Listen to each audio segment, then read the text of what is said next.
Where is it? Where is it? I'm losing my patience with you, lady! Oh! You whoring! That's enough! This isn't going to work. Let her go. Let me cut her up a bit. No. You heard the orders. Besides, look at that face. You wouldn't want to ruin its market value.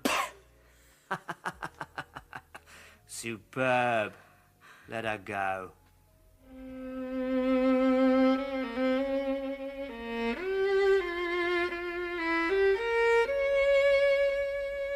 A Scandal in Bohemia by Sir Arthur Conan Doyle. Dramatized for radio by Bert Coules. With Clive Merrison as Sherlock Holmes and Michael Williams as Dr. John Watson. And featuring Sarah Bedell as Irene Adler and Andrew Sachs as the King. A Scandal in Bohemia.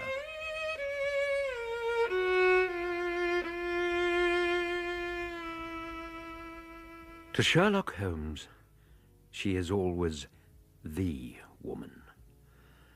I have seldom heard him mention her under any other name.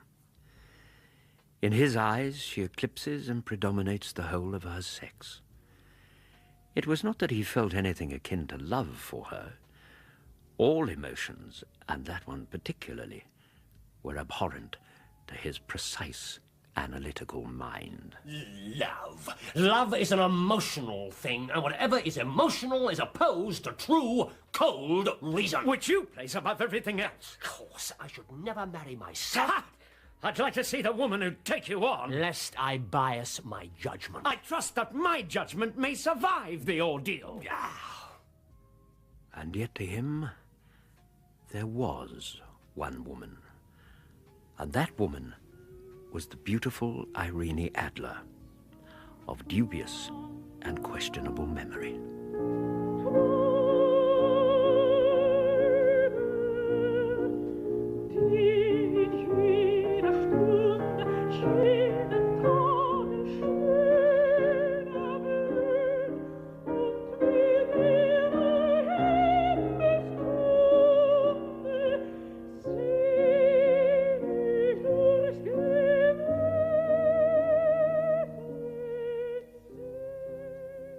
I had seen little of Holmes lately. My marriage had drifted us away from each other. My own complete happiness and the Holmes-centered interests which rise up around the man who first finds himself master of his own establishment were sufficient to absorb all my attention. While Holmes, who loathed every form of society with his whole bohemian soul, remained alone in our old lodgings, buried among his books and his chemicals, and alternating, so I presumed, between cocaine and ambition, the drowsiness of the drug and the fierce energy of his own nature. Beyond the occasional vague accounts of his activities, which I shared with all the readers of the daily press, I knew nothing of my former friend. Then, one night when my journey home from a patient led me through Baker Street, and I passed the well-remembered door, I was seized with a keen desire to see him again.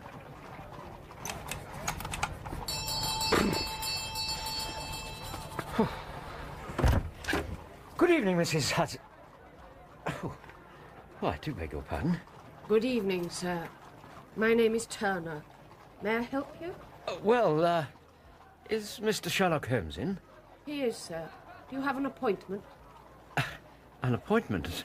No, I don't. I'll ask if Mr. Holmes will see you. What name shall I say? Dr. Watson! Mrs. Hudson, it's good to see you again. Martha, you shouldn't be on your feet. Nonsense, Alice. Come in, Doctor, come in. Thank you very much.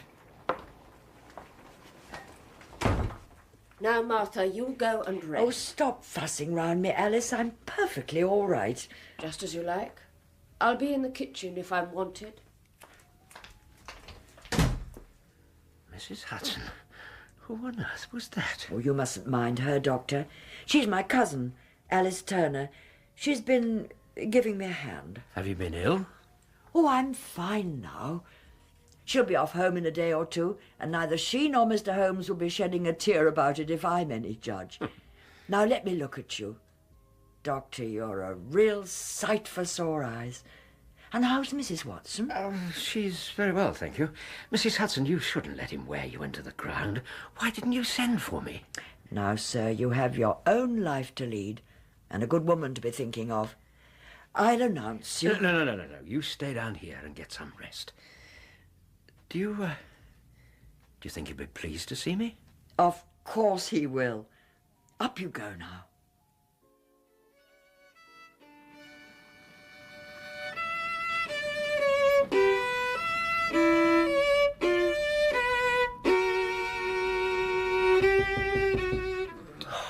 Yes, what is it? Come in, Mrs. Turner.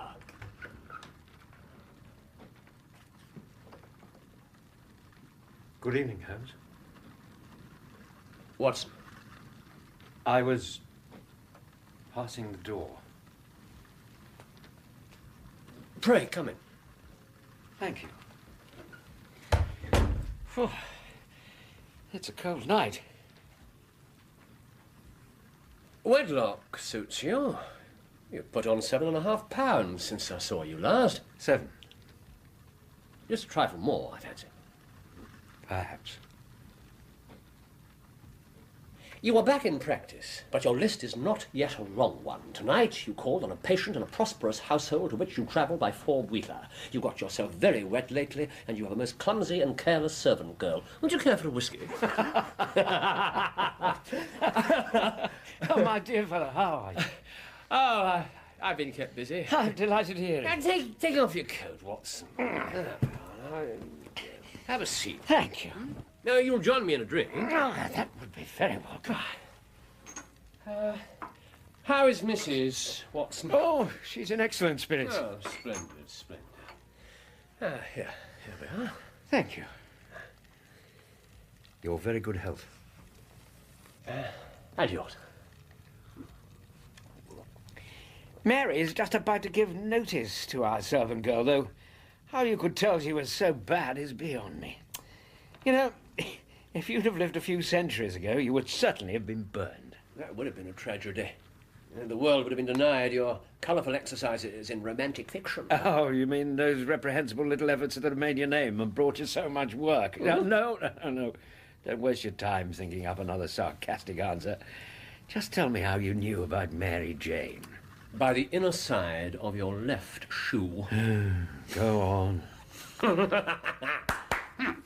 The leather is scored by 6 parallel cuts where someone has very carelessly scraped mud from the edge of the sole. Mud so long neglected it's completely crusted. Hence my double deduction that you've been out in vile weather and that you had a particularly malignant boot-slitting specimen of the London slavey. Ridiculously simple. Well, then I won't insult your intelligence by explaining the rest. Have a look at this. Came by the last post. Pink paper. No address, no date, no signature. There will call upon you tonight at 7:45 a gentleman... Holmes, that's in about 5 minutes. Riddle. A gentleman who desires to consult you upon a matter of the very deepest moment. Your recent services to one of the royal houses of Europe, Holland, have shown that you are one who may safely be trusted with matters which are of an importance which can hardly be exaggerated. Holmes. Yeah. This account of you we have from all quarters received. Be in your chamber at that hour. What do you imagine it means? Now, Watson, how many times? It's a capital mistake to theorize before one has data. But we have the note itself. What do you deduce from it? It's a man's writing, and he's well-to-do. Paper like this couldn't be bought under £0.50 a packet. It's peculiarly strong and stiff. Peculiar is the very word. It's not an English paper. Hold it up to the light. Yes, there's a watermark. E.G. P.G.T. Paper company's monogram. German. Very good. Agria Papier Gesellschaft. Agria. In Bohemia. And the writer of the note is a German speaker. This account of you we have from all quarters received. Only a German is so uncourteous to his verbs. Aha. What is it? Teutonic punctuality. I believe I heard... Yes, a nice little broom and a pair of beauties, 150 guineas apiece, easily. Ooh, there's money in this case, and there's nothing else. And there is our man. What's he like? 6'6", built like Hercules, appallingly overdressed and exhibiting an intense desire for anonymity. Anonymity? He's wearing a mask. A mask, for goodness sake? Ah, I'd better go. Not a bit, Doctor. Stay where you are. Yeah, but your client... Never mind him. You'll find a notebook and a pencil on my desk, if you've no objection. My dear fellow. I am lost without my Boswell. Thank you, Holmes. Well, whoever he is, he survived Mrs. Turner. Come in! You had my note? I told you that I would call. You did. Pray, take a seat. Who is this person? This is my friend and colleague, Dr. Watson. Whom have I the honor to address? You may address me as the Count von Kram, a Bohemian nobleman. I should much prefer to communicate with you alone. I shall leave. No, Doctor. It is both or none, Count. You may say before this gentleman anything which you may say to me. Very well.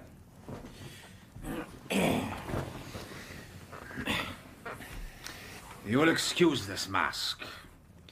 The august person who employs me wishes his agent to be unknown to you, and I may confess that the title by which I have just called myself is not exactly my own. I wasn't aware of it.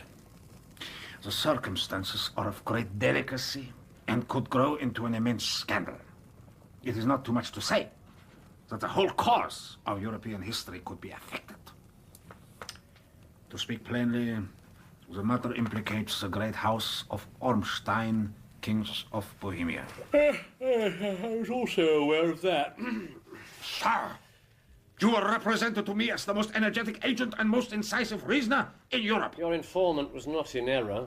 This is intolerable. If you would condescend to state your case, I should be better able to advise your majesty. Your Majesty?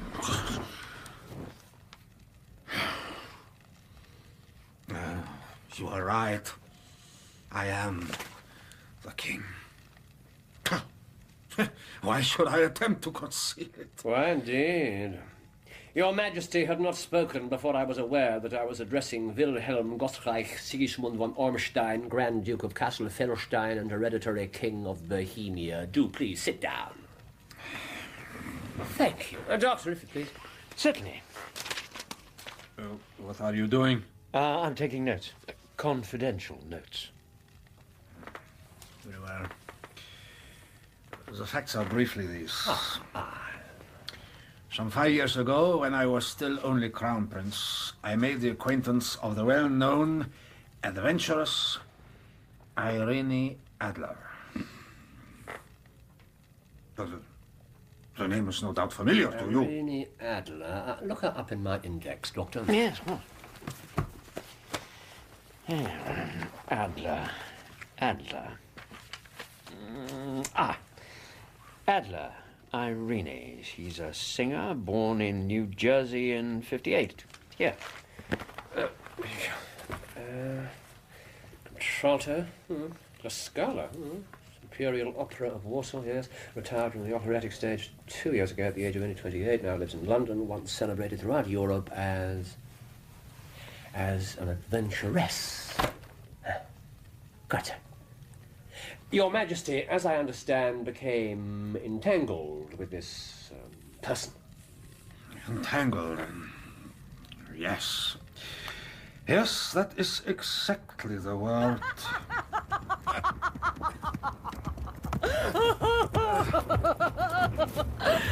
That's 3 races in a row, Willy. What's the matter with you? The next time I buy you a horse, I'll do the choosing. The slowest one I can find. You just don't like being outridden by a woman. Or perhaps I'll give you something less exhausting. A yacht. I've always wanted a yacht. What would you do with a yacht? Willy, there are things you can do on a yacht that you can't do on a horse. Come on! She was beautiful, elegant, clever, She was the most refreshing, the most natural woman I'd ever encountered. And the most audacious. Ready, Billy? Here I come. Irene. Don't you like the suit? It's one of my favorites. Is this some kind of a joke? What have you done to yourself? I thought we'd go for a stroll. These are my walking clothes. You expect me to appear in public with you looking like that? For God's sake, woman, what will people say? Is that all you ever think about? Listen, my love, once I fix my hair, I can fool anyone. You're not serious. I'm perfectly serious. Now shut up and kiss me. Well? What are you waiting for? I want to remember this moment. I never kissed a man before.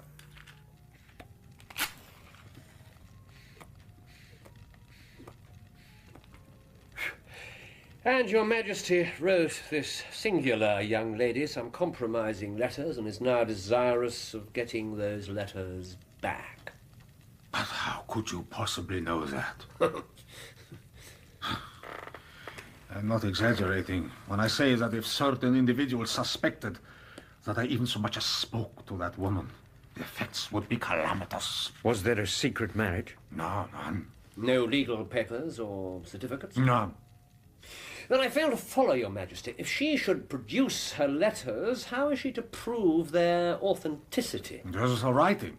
Oh, but forgery. My private notepaper. Stolen. My own seal. Imitated. She has my photograph. Bought. We were both in the photograph. Oh dear, that is very bad. Your Majesty has indeed committed an indiscretion. I was mad, insane. The photograph is particularly compromising. This is a highly serious matter. Most certainly. You have placed yourself in a very difficult position. That photograph must be recovered. I have tried and failed. Burglars in my employ have ransacked her house. Her luggage has been diverted when she traveled. Twice she has been waylaid. Waylaid? There's been no result. You must pay. It must be bought. She will not sell. Indeed. Then if blackmail is not the lady's aim... She proposes to ruin me. How?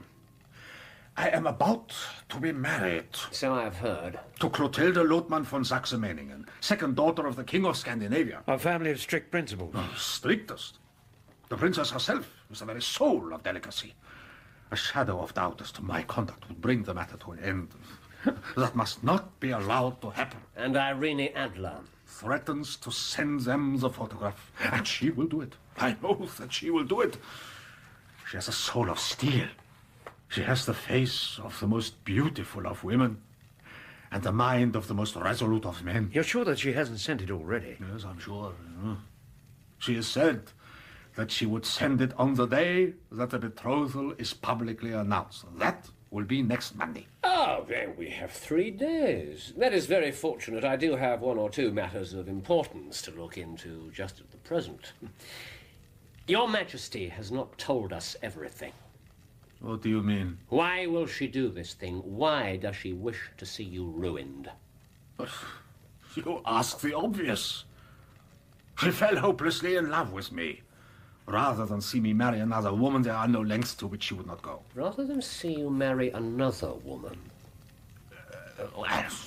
Somehow she gained the impression that... You proposed marriage to her? It was a joke, a fantasy. How could she not see that? Your Majesty will, of course, stay in London for the present. You will find me at the Langham Hotel as the Count von Kram. Of course. As to money... I would give one of the provinces of my kingdom to regain that photograph. Good Lord. And for present expenses... This bag contains 300 pounds in gold and 700 in notes. I do not require a receipt. And Mademoiselle's address? St. John's Wood. Here are the details.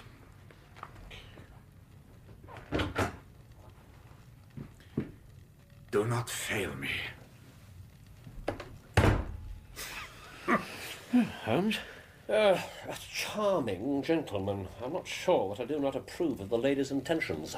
You're defending her, a woman of that sort? Watson, I'm interested in her motives, not her morals. Well, then, you willingly see her create an international scandal? It's possible that she has no intention of doing anything of the sort. She's certainly intelligent enough to know that the threat of exposure can be infinitely worse than the actuality. How can you possibly know that? To live a successful life outside the conventional boundaries of society requires intelligence as well as bravery. Well, if you feel that way, why did you accept the case?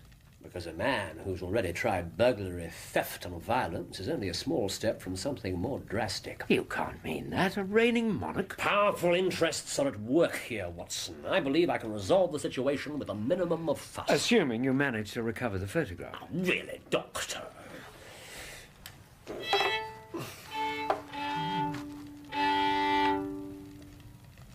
And now, good night to you. Oh. Good night.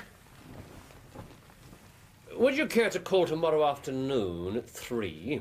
With pleasure. Thank you. Excellent. I should value her chat with you then. Till tomorrow, then. Holmes, it was good to see you again. Good night. Good night.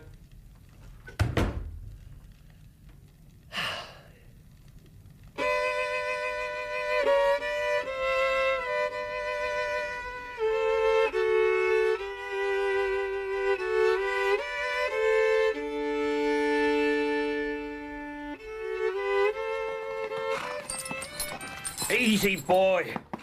Hold him, would you, mate? Yeah. Easy there. That's better. Good boy. Yeah. You got away right enough. Why'd you lose your last place? A drink, was it? Yeah, I thought so. Just have to look at you. Bloody fool you are. It's not worth it. I don't know. Oh, I do. I've been off it 2 years now. See where I am. Good post, is it? Good mistress. Never had better. Treats me like I'm somebody. Know what I mean? I'd chuck over the blanket. Here. Thanks. No chance of something here, I suppose. You know, a bit of casual. Yeah. You can give me a hand for a bit. I'll see you all right. Hang on. What? Listen.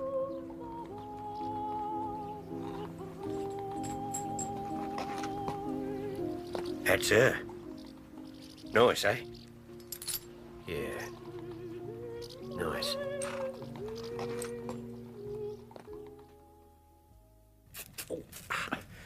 I had to look 3 times before I was sure it was you. One of your best. Oh, thank you, Doctor.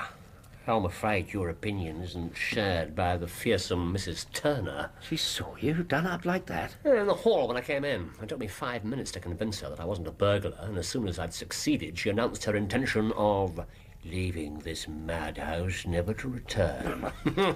Holmes, you're outrageous. Thank you. I take it you've been out to Irene Adler's house. Exactly. It's a bijou villa, 2 stories, with stables at the side and a secluded avenue. Shut locks on the door and window fasteners that a child could open. Did you find out anything else? Oh, yes. There's a wonderful Freemasonry among horsey men. Be one of them, and soon you'll know all there is to know. Oh, in return for 2 hours of fetching and carrying, I received 2pence, 2 fills of shag tobacco, and as much information as I could desire. And? She's turned all the men's heads down in that part, and she's spoken of with considerable respect. She lives quietly, drives out at 5 each day, and returns at 7 sharp. And she has only 1 male visitor, but a good deal of him. Just a moment. Right. Go on. Mr. Godfrey Norton, dark, handsome and dashing. Never calls less than once a day, and often twice. He's a lawyer. A lawyer? Is she his client? And if she is, what are they planning? Exactly. Or is she his mistress? That was the next question to be answered. Was? You've answered it then?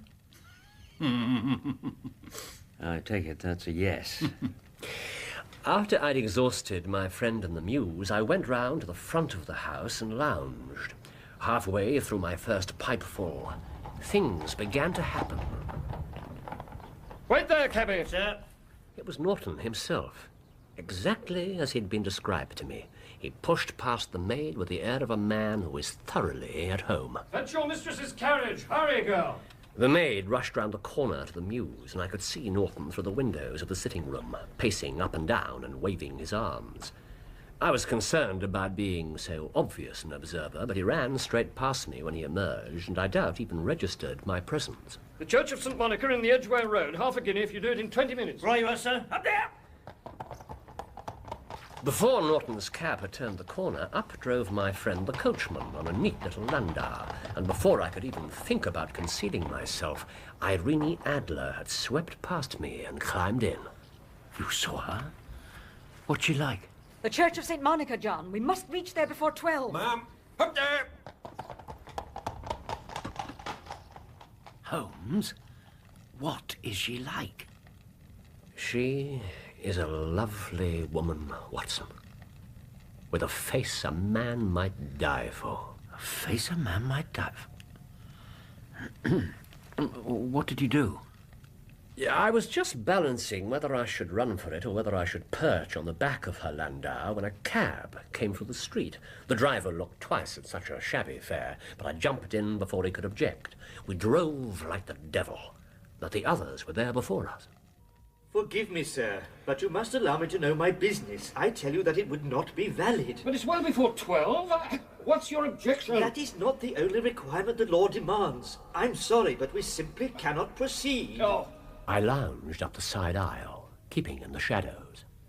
I would have sworn that they had no idea I was there, but she spun round and looked straight at me. Godfrey, over there. What? Oh, yes. You! Me, Governor? Yes, you. Come here. Oh, well, I don't know. Oh, come on, move, man!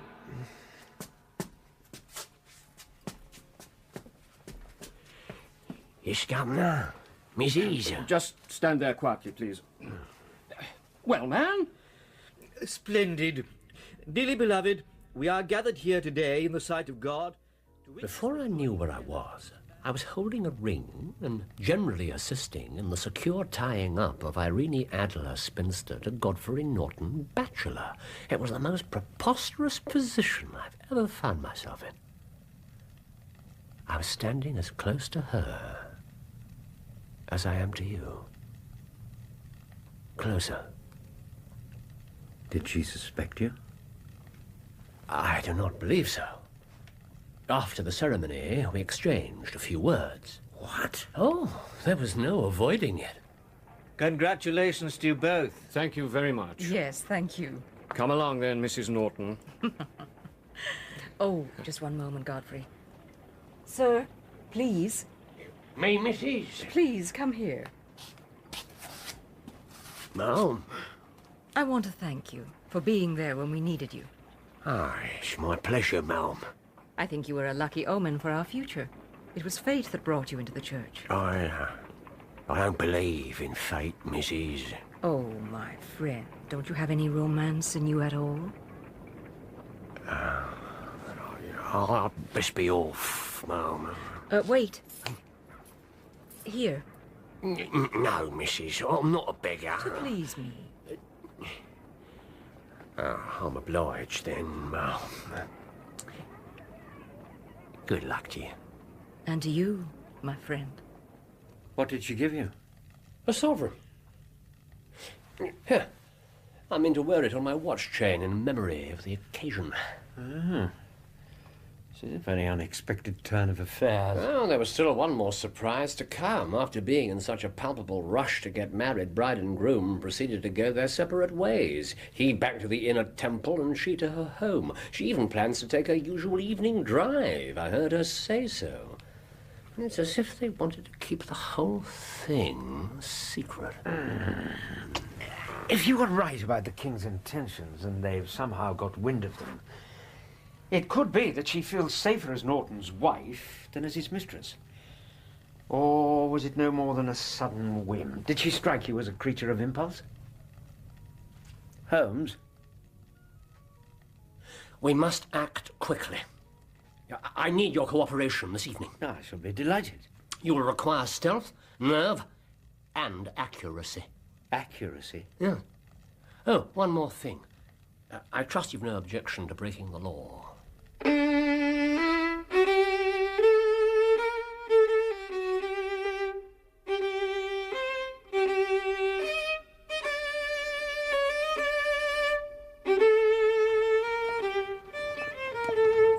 It's good of you to accompany me, young man. It's rare nowadays to encounter such courtesy. I fear you may find my conversation a little limited. Please, Holmes, leave it until we're there. Having second thoughts, Watson? I suppose you do know that impersonating a minister of the church is a criminal offence. Yes, well, so is throwing a smoke rocket through somebody's front window. But you've already agreed to that. Look, are you really sure that the photograph is somewhere in the house? I don't believe she'd entrust it to somebody else. But the king had the house burgled. Chow, they didn't know how to look. How will you look? I will not look. Well, then? I'll get her to show me. This is my pit. Go on, get out of Holmes, this is not what I would call a quiet avenue. Look, spare a coin, sir. Spare a coin for an old soldier. Oh, you poor soul. Give him something, Doctor. Here you are, my man. Oh, God bless you, sir. And you too, Father. Here comes the landau. Good luck, Watson. And you. Here she comes. Let me open the door for you, Get lady. out of it. I was here first. I tell you were. What's going on? She looked at me. Don't make me laugh. Get away from my carriage. Who are you calling a liar? Get your fist to yourself. John! Here, clear off out of it. You heard the lady. Get off! Ow! John! Stop it! Stop it at once! This is common brawling. Madam, I shall escort you to the door. Pray, take my arm. Get lost, you old fool. Ow! Oh, my God. You slinking idiot. Now, stand back there. Give him some air. John, is the gentleman all right? He's still breathing. Come on, get out of it. Clear off. Well, we can't leave him lying here. Help bring him into the house. Sir, can you hear me? Let me look at those cuts. Turn your head this way. No. Madam, I beg you. It's nothing. But you're bleeding. A scratch, but madam, you... were you injured? Quite unscathed, I assure you. Oh, thank the Lord. They were roughs, madam. They meant to have your purse. Well, they did not succeed, thanks to you, my friend. We live in evil times. I do not understand it, this mad desire to do harm to others. It will destroy our civilization. Not while there is goodness and love in the world, and brave gentlemen who think of others before themselves. And gracious ladies. Amen to that, madam. Amen to that. Oh, no, my dear sir. Here. Come, lift your head. Let me help you. Take a sip of this. Slowly now. Oh, I cannot breathe. I'll give you some air. Oh, do not try to stand. What on earth? Fire, madam! They're burning the house! Save yourselves! But this is ridiculous!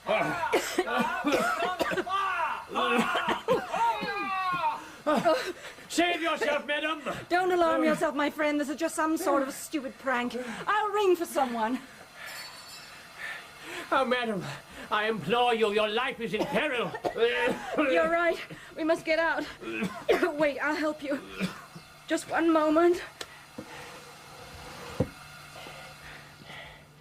It's a false alarm. What? What did you say? You were quite right. Look, madam, in the corner. There's some sort of smoke device, nothing more. You must tell them they will summon the engine. Will they indeed?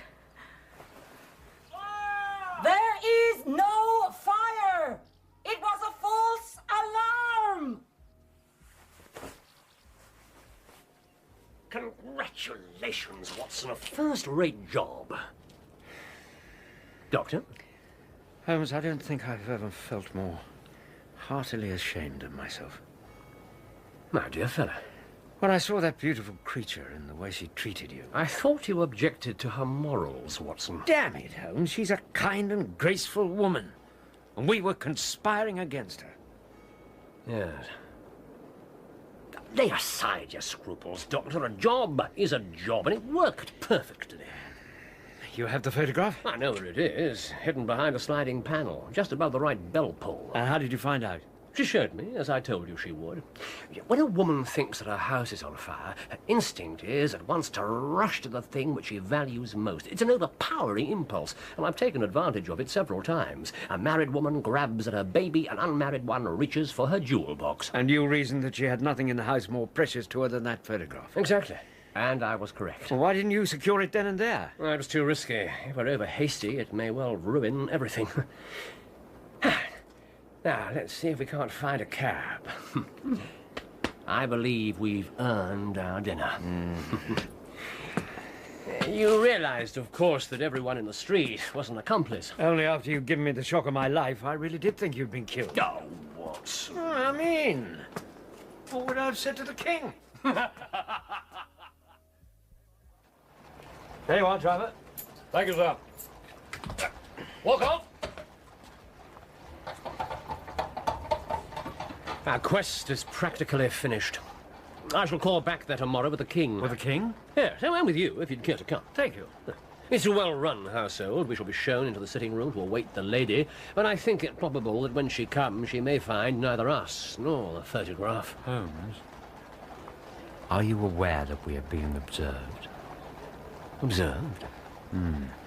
The young man in the ulster, a few doors down. Oh, yes. It's coming this way.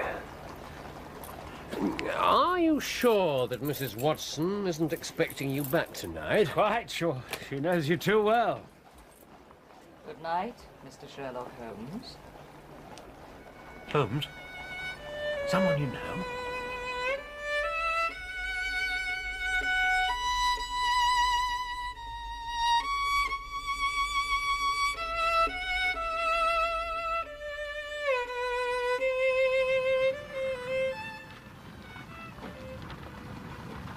You are sure that we can get the photograph?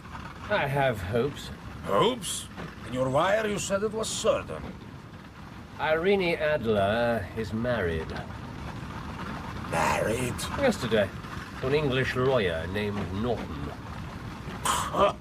She cannot love him. Why ever not? Because she's still hopelessly infatuated with me. Why else does she pursue me so? Oh, Mr. Sherlock Holmes, I believe. I am Mr. Holmes. Indeed. My mistress told me you were likely to call. She left this morning with her husband for the continent. She has left England. All is lost. We shall see. Sir, really? Now. Give me the photograph. Here. This is not the one. What? Holmes, this is a photograph of the lady by herself. So I observe, but this may explain matters. Yeah, if you please. It is addressed to me. To you? Yes, to me. My dear Mr. Sherlock Holmes, you really did it very well. You took me in completely. Until after the alarm of fire, I had not a suspicion. But then, when I found how I'd betrayed myself, I began to think. Yet even after I became suspicious, I found it hard to think evil of such a dear, kind old gentleman as that clergyman. But you know I have... Oh, what is this nonsense? What of the photograph? Watson. But you know, I have been trained as an actress myself. Male costume is nothing new to me, and I often take advantage of the freedom which it gives. Last night I followed my mysterious visitor to his door, and so discovered just who it was who had taken such an interest in me. Good night, Mr. Sherlock Holmes. As to the photograph... At last. What does she say? As to the photograph, your client may rest in peace. Oh, thank God. The king may do what he will without hindrance from one whom he has cruelly wronged. I love and am loved by a better man than he. I leave a rather different photograph, which he may care to possess. What a woman. What a woman. Yes, indeed. Holmes? Thank you. Mr. Holmes, I know that you will understand that I keep the photograph only to safeguard myself against any steps which the king might take in the future. You will find the nest empty when you call, as I am sure you shall tomorrow morning. You, sir, are a formidable antagonist. I remain, dear Mr. Sherlock Holmes, very truly yours, Irene Norton, née Adler. I am sorry that I have not been able to bring your Majesty's business to a more successful conclusion. On the contrary, my dear sir, nothing could be more successful. I know that her word is inviolate. The photograph is now as safe as if it were on the fire. I'm glad to hear your Majesty say so. Pray, tell me how I can reward you. This ring... Your Majesty has something which I should value even more highly. You have but to name it. This photograph. Irene's photograph? Well, certainly, if you wish it. I thank your Majesty. Then there is no more to be done in the matter. Ah, but what a woman. Did I not tell you how quick and resolute she was? Would she not have made an admirable queen, eh? Is it not a pity she was not on my level? From what I have seen of the lady, she seems indeed to be on a very different level to your Majesty. I have the honor to wish you a very good morning. A remarkable individual. I would have permitted him to shake my hand. Good day, Your Majesty.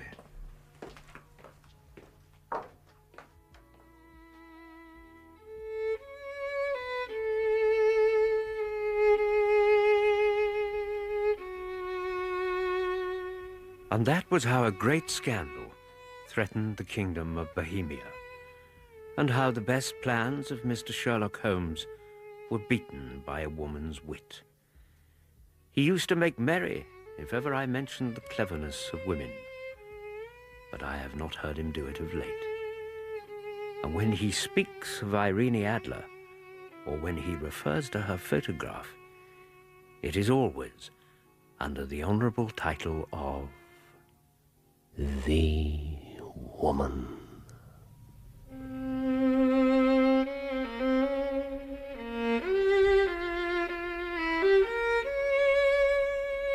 In A Scandal in Bohemia, Sherlock Holmes was played by Clive Merrison and Dr. Watson by Michael Williams. Irene Adler was played by Sarah Bedell and the King of Bohemia by Andrew Sachs, with Mary Allen as Mrs. Hudson, Jenny Howe as Mrs. Turner, Brian Miller as Norton, Danny Schiller as the priest, and Ian Lindsay as John. Other parts were played by members of the cast. The violinist was Leonard Friedman. A Scandal in Bohemia was dramatized for radio by Bert Coules and directed by Patrick Rayner.